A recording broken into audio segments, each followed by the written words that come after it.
നമസ്തേ കേരള ന്യൂസിലേക്ക് ഏവർക്കും സ്വാഗതം. തിരുവനന്തപുരം നഗരസഭയുടെ ക്രൂരതയിൽ നടുങ്ങി തലസ്ഥാനവാസികൾ.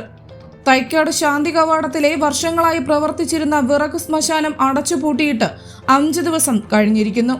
ഇതോടെ വൈകുന്നേരം 5 മണിക്ക് ശേഷമുള്ള ശവദാഹത്തിന് വേറെ പണി നോക്കേണ്ട അവസ്ഥയാണ് ഇപ്പോൾ നഗരവാസികൾക്ക് സംജാതമായിരിക്കുന്നത്. വൈകുന്നേരങ്ങളിൽ ശവദാഹം നടത്തണമെങ്കിൽ സ്വകാര്യ ശ്മശാനങ്ങളെ ആശ്രയിക്കേണ്ട ഗതികേട്.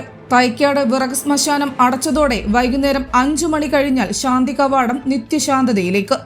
തൈക്കാട് ശ്മശാനത്തിൽ ഇലക്ട്രിക്, ഗ്യാസ് ഇവ വരുന്നതിന് മുൻപ് തന്നെ ഉള്ളതാണ് വിറക് വെച്ചുള്ള ശവദഹനം.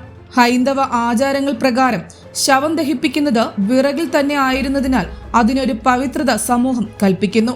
ഇവിടെ വിറകിൽ ശവദഹനത്തിന് 1700 രൂപയും വൈദ്യുതി, ഗ്യാസ് എന്നിവയിൽ ദഹനത്തിന് 1600 രൂപയുമാണ് ഈടാക്കുന്നത്.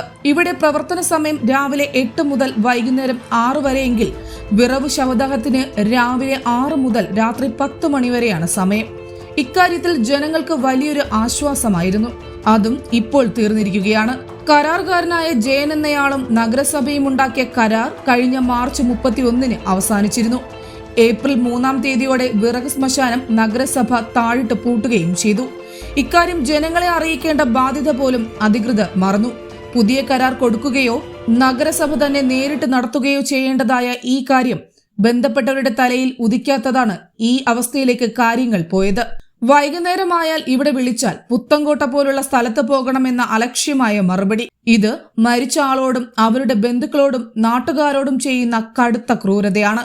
ഇക്കാര്യത്തിൽ മനുഷ്യാവകാശ കമ്മീഷൻ പോലുള്ളവ ഇടപെട്ട് വിറക് ശ്മശാനം തുറക്കാൻ വേണ്ട അടിയന്തര നടപടികൾ ഉടൻ കൈക്കൊള്ളേണ്ടതാണ്.